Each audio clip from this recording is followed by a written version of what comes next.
Hello students, Gayatri PG college Sanchore की online classes में आप सबका स्वागत है।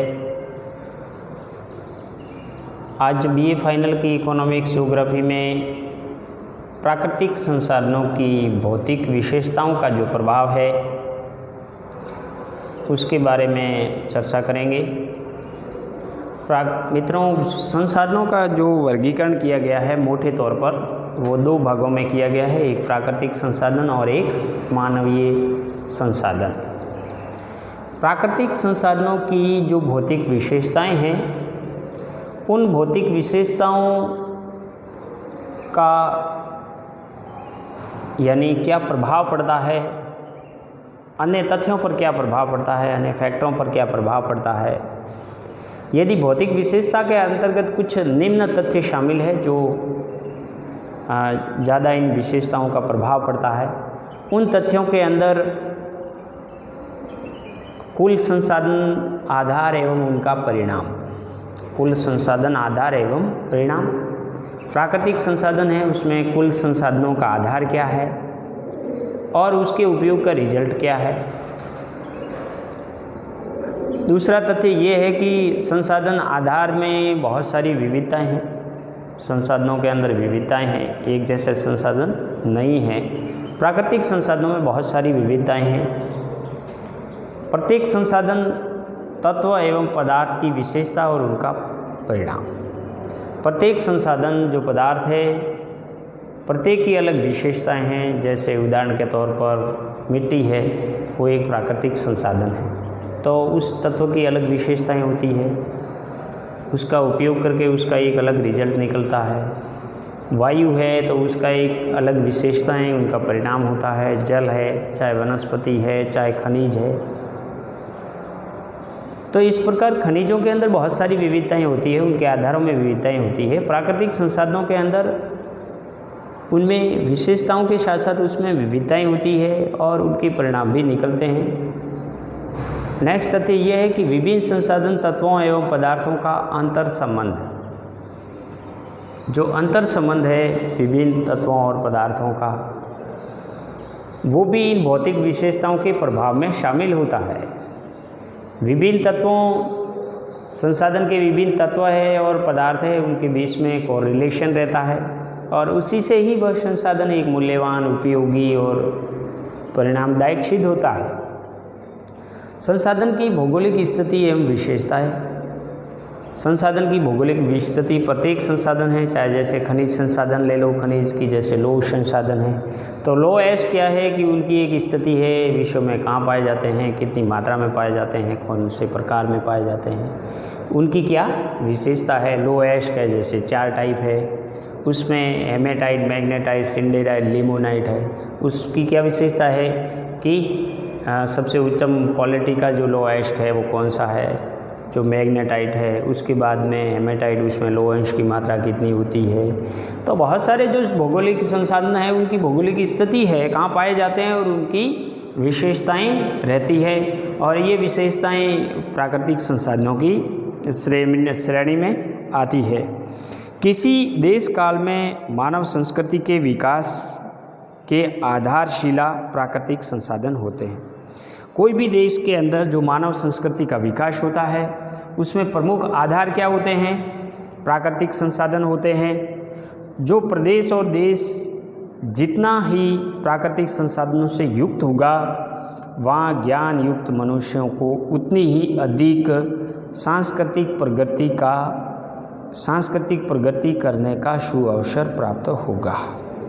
यानी जिस देश के अंदर प्राकृतिक संसाधन अधिक है, प्राकृतिक संसाधनों से युक्त है, उस देश के अंदर मानव के पास में जो ज्ञान है, ज्ञान ही अपने आप में क्या है, एक बड़ा संसाधन है। और वो अपने ज्ञान, बुद्धि, तकनीकी और क्षमता का प्रयोग करके उन प्राकृतिक संसाधनों के संयोग से उसको एक उपयोगी और मूल्यवान वस्तु निर्मित करेगा, तो उतना ही उनका सांस्कृतिक विकास अधिक होगा। उसी प्रकार जितने ही अधिक वृत्त परिणाम में विविध प्रकार के संसाधनों यानी विविध प्रकार के संसाधन प्राप्त या प्राय होंगे, उतने ही अधिक आर्थिक संभावनाएं होगी। तो जो इकोनॉमिक्स यानी पोटेंशियलिटीज जो है, जो इकोनॉमिक संभावनाएं हैं, आर्थिक संभावनाएं हैं, उसका संबंध प्राकृतिक संसाधनों की परिणामों में विविधता है और उन विविधताओं की वजह से ही वहाँ आर्थिक विकास की अधिक संभावनाएं रहती है। आधुनिक व्यापारिक और औद्योगिक प्रदेशों में मानवीय आवश्यकताओं की अपार वृद्धि के कारण भोज्य पदार्थ, जो खाद्यान्न पदार्थ है, कच्चे माल, कृषि क्षेत्रों, वनों, खनिज, जल, भवन, परिवहन के साधन, मनोरंजन के साधन इत्यादि में दिन प्रतिदिन मांग बढ़ती जा रही है। यानी वर्तमान के अंदर मानवीय आवश्यकताओं में अपार में वृद्धि हुई है और दिनों दिन जो बढ़ती जनसंख्या है, ये अपनी मूलभूत आवश्यकताओं को बढ़ाती है कि मानव के अंदर मूलभूत आवश्यकता है। मूलभूत जीवन जीने के लिए जो मूलभूत आवश्यकता ये क्या है? रोटी, कपड़ा, मकान, शिक्षा एवं स्वास्थ्य। ये एक मानव को सामान्य जीवन जीने के लिए क्या है? मूलभूत आवश्यकताएं हैं। लेकिन वर्तमान में जो मानवीय आवश्यकताओं की अपार वृद्धि हुई है, इसके साथ साथ यानी अन्य क्षेत्रों में, चाहे मनोरंजन के क्षेत्र में हैं, चाहे टेक्निकल के क्षेत्र में हैं, चाहे परिवहन के क्षेत्र में हैं, हर क्षेत्र के अंदर क्या हुई है? मांग में वृद्धि हुई है। खाद्यान्न के क्षेत्र में है दिनों दिन, यानी कि खाद्यान्न के क्षेत्र में भी वृद्धि हो रही है। अन्य जो तकनीकी क्षेत्र है या खनिज पदार्थ खनन के क्षेत्र में है, जल है, बहुत सारे ऐसे प्राकृतिक संसाधन हैं, उनकी मांग के अंदर क्या हो रही है? वृद्धि हो रही है। और ये बढ़ती हुई जो मांग है, ये इन संसाधनों की, प्राकृतिक संसाधनों की विविधता के परिणाम पर निर्भर करती है। जितनी ज़्यादा इसमें विविधता होगी, जितना ज़्यादा विविधता का रिजल्ट निकलेगा, उतनी ही इसकी मांग की आपूर्ति रहेगी। और जिन देश के पास में प्राकृतिक संसाधन की दृष्टि से संपन्न है, चाहे वह खनिज की दृष्टि से हो, चाहे वह जल की दृष्टि से हो, या विद्युत जिसमें कोयला, पेट्रोलियम पदार्थ शामिल है, उसकी दृष्टि से, उतना ही उसमें उस देश के अंदर क्या है? औद्योगिक विकास अधिक होता है। तो प्राकृतिक यानी कि संसाधन है, इनके लिए जो मानवीय वर्तमान में मानव की आवश्यकताओं में अपार वृद्धि हुई है। और ये वृद्धि चाहे कृषि के क्षेत्र में हो, चाहे खनन के क्षेत्र में, जल, भवन, परिवहन साधन, मनोरंजन, इसमें प्रतिदिन मांग बढ़ती जा रही है। और संयुक्त राज्य अमेरिका, रूस, चीन, भारत, ब्राज़ील, कनाडा जैसे वृहत देशों में कुल संसाधन आधार अपेक्षाकृत अधिक विस्तृत है। अतः इन देशों में विभिन्न प्रकार की आर्थिक यानी प्रयत्न अधिक सफल होंगे। युद्ध काल में जबकि अंतर्राष्ट्रीय व्यापार बंद सा बाधित हो जाता है, और शांति काल में आज की आवश्यकताएं इतनी बढ़ गई है कि उन्हें पूर्ण करने के लिए विश्व में कोई अकेला राष्ट्र स्वावलंबी नहीं है। तो आज की जो आवश्यकताएं हैं वो इतनी बढ़ गई है कि उसको कोई भी राष्ट्र है वो अकेला पूर्ण नहीं कर सकता है, अकेला राष्ट्र स्वावलंबी नहीं बन सकता है, कि अकेला ये राष्ट्र कोई दावा नहीं कर सकता है कि आज की जनसंख्या और जो मानवीय आवश्यकताएं हैं उसकी पूर्ति केवल उसी राष्ट्र में उत्पादित प्राकृतिक संसाधनों से हो जाए, ऐसा पॉसिबल नहीं हो पाता है। क्योंकि मानवीय आवश्यकताओं की जो मांग है वो बढ़ गई है, उसमें निरंतर वृद्धि हो रही है। और जिन देशों की जलवायु, मिट्टी, वनस्पति, पशु पक्षी, खनिज क्षमता आदि आधारभूत है, बड़ी मात्रा में उपलब्ध है, उनकी आर्थिक समुन्नति की संभावनाएं भी अधिक आशाप्रद रहती है। जिन देशों के पास में चाहे जलवायु अनुकूलन हो, मिट्टी, वनस्पति, पशु पक्षी, खनिज संपदा से संपन्न है, उनके लिए आर्थिक उन्नति की संभावनाएं भी हमेशा अधिक रहती है, क्योंकि उनके पास में प्राकृतिक संसाधनों का अपार भंडार है। कुल संसाधन आधार के साथ ही संसाधनों की विविधता भी अत्यंत आवश्यक है। संसाधन होने के साथ साथ संसाधनों के अंदर क्या होनी चाहिए? विविधताएं होनी चाहिए। खनिज है तो खनिजों के अंदर बहुत सारी विविधताएं होना जरूरी है। किसी एक देश के अंदर एक ही खनिज का मिलना उसके लिए पर्याप्त पूर्ति नहीं हो पाती है। तो जितनी संसाधनों के अंदर यानी कि विविधता है, चाहे कृषि है तो उसमें विविधता चाहिए, वन है तो विभिन्न प्रकार के वनों की विविधता चाहिए, खनिजों में विविधता चाहिए, परिवहन क्षेत्र में विविधता चाहिए, तो इस प्रकार कच्चे माल में विविधता चाहिए। और जिस देश में एक ही प्रकार की जलवायु पाई जाएगी वहाँ कुछ खास प्रकार की फसलें ही उत्पन्न होगी, परंतु अगर कई प्रकार की जलवायु जैसे शीतोष्ण, उपोष्ण और उष्ण जलवायु मिलने से विविध प्रकार की फसलें की उत्पत्ति होगी और विभिन्न प्रकार की वनस्पतियाँ भी प्राप्त होगी। तो जलवायु का भी सीधा संबंध है कि किसी देश के अंदर एक ही प्रकार की जलवायु पाई जाना उन देश के लिए नुकसानदायक है, क्योंकि उसमें एक ही प्रकार की कृषि और फसलों का उत्पन्न होता है।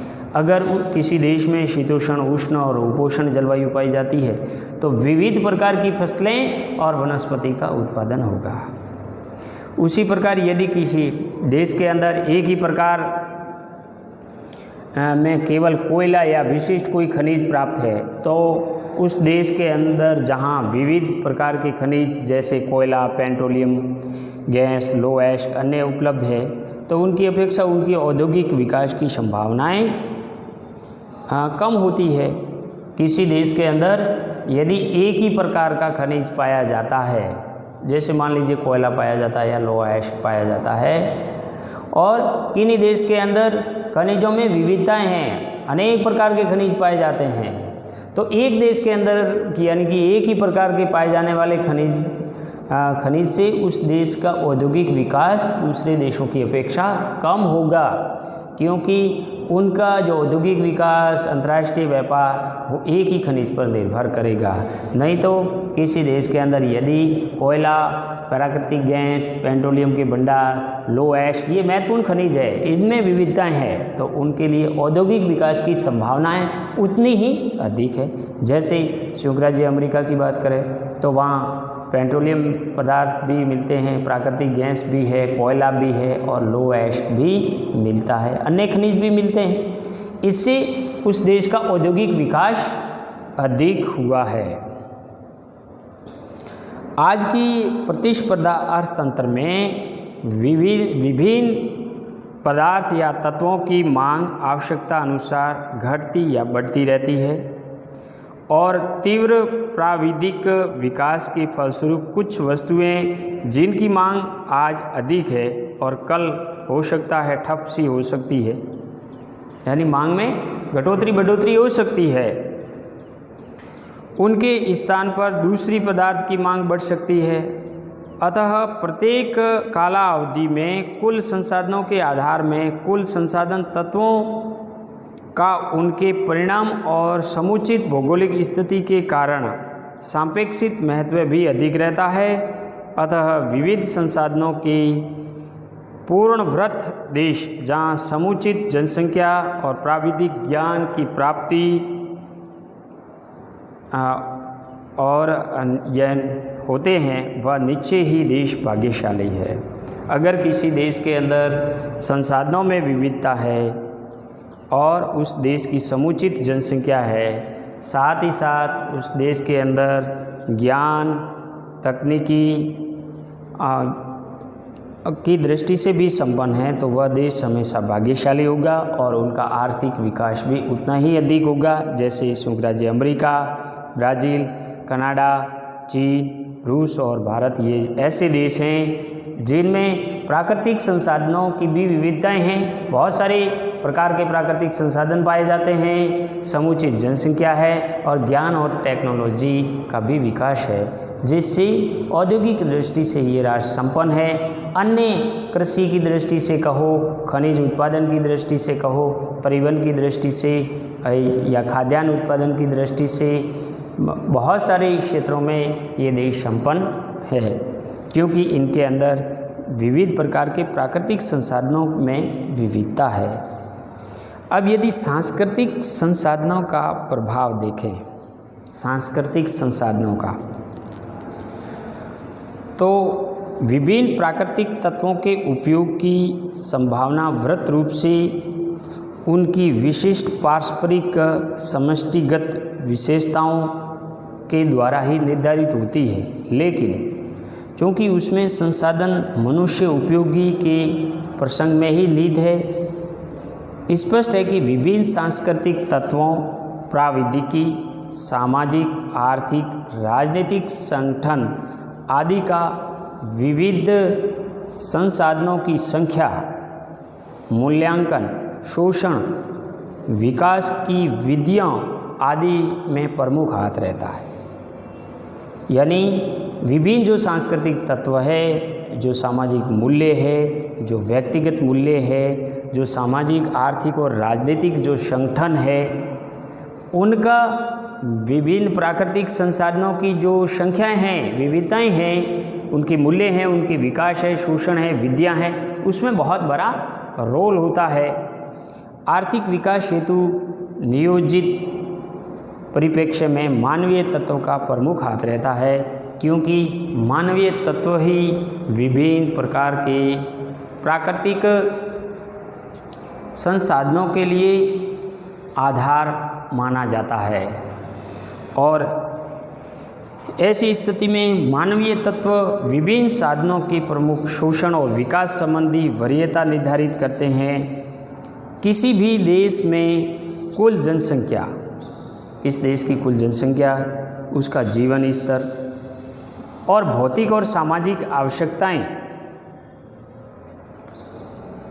और उनकी पूर्ति के लिए विविध संसाधनों के प्रति सापेक्षित तथा प्रतिस्पर्धा मांग, जनमत एवं राजनीतिक दबाव, राष्ट्रीय एवं अंतर्राष्ट्रीय अनिवार्यता, प्राविधिक एवं वैज्ञानिक ज्ञान, श्रम एवं पूंजी की प्रायता, संसाधन स्वामित्व व्यवस्था,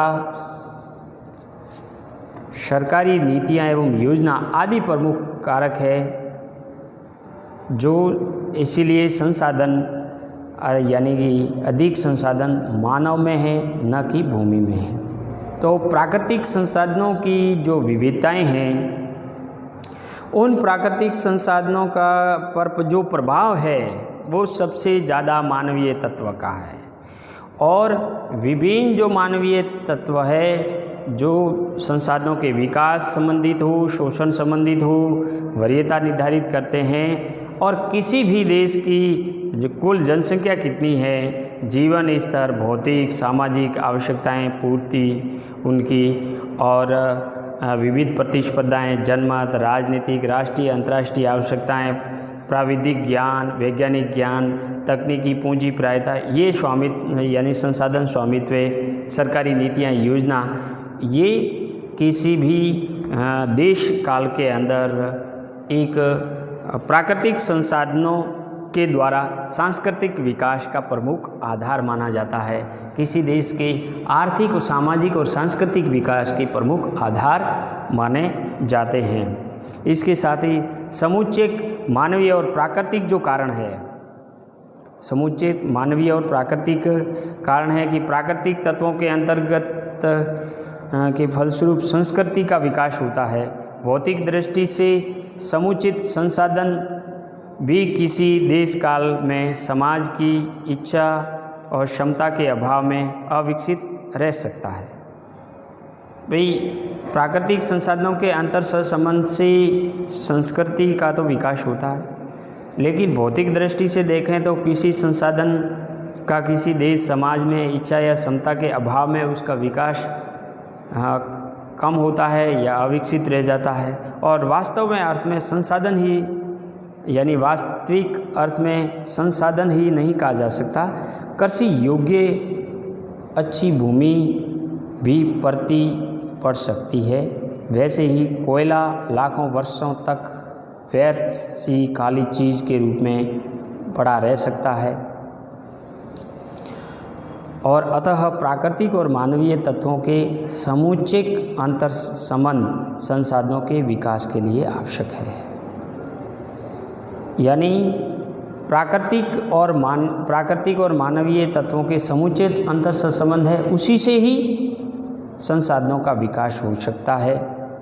इन अंतर संबंधों का प्रतिरूप विभिन्न देश काल में विभिन्न होता है। उदाहरण के लिए एशिया में अधिकांश देशों में अब भी ये प्रतिरूप अधिकतर खेती बाड़ी से संबंधित है, लेकिन जापान, पश्चिमी यूरोपीय देशों और संयुक्त राज्य अमेरिका में खेती बाड़ी यानी कि अतिरिक्त कृषि के अतिरिक्त खनिज और उद्योगों में अधिक महत्व है। तो जो प्राकृतिक और मानवीय तत्वों का समुचित अंतर संबंध है, ये किसी देश के आर्थिक विकास पर यानी निर्भर करते हैं, आर्थिक विकास के आधार बनते हैं कि एक कोयला है वो एक समाप्य संसाधन है और वो एक काल के लिए ख़त्म हो जाता है। तो उसके अलावा अन्य जो संसाधन हैं, वैकल्पिक व्यवस्थाएं क्या है, वो किस प्रकार की है, पेट्रोलियम पदार्थ या अन्य गैर परंपरागत ऊर्जा के स्रोत, उससे क्या ऊर्जा उत्पन्न की जा सकती है। तो उसके लिए प्राकृतिक संसाधनों का मानवीय यानी तत्वों के बीच में क्या है, समुचित अंतर संबंध होना जरूरी है। जैसे भारत या ऐसे ही मानसूनी देश हैं, अधिकांश जनसंख्या होते हुए भी ये यहाँ कृषि कार्यों में इन्वॉल्व है, जबकि पश्चिमी यूरोपीय देशों में अधिकांश जनसंख्या गैर कृषि कार्यों, उद्योग, व्यापार या खनिज के क्षेत्र में इन्वॉल्व है। तो इससे ये सिद्ध होता है कि प्राकृतिक संसाधन होते हुए भी उसमें मानवीय तत्वों का अंतर से संबंध होना बहुत ज़रूरी है, तभी ही प्राकृतिक संसाधनों का समुचित उपयोग, आपूर्ति यानी कि और आवश्यकताओं की पूर्ति होगी।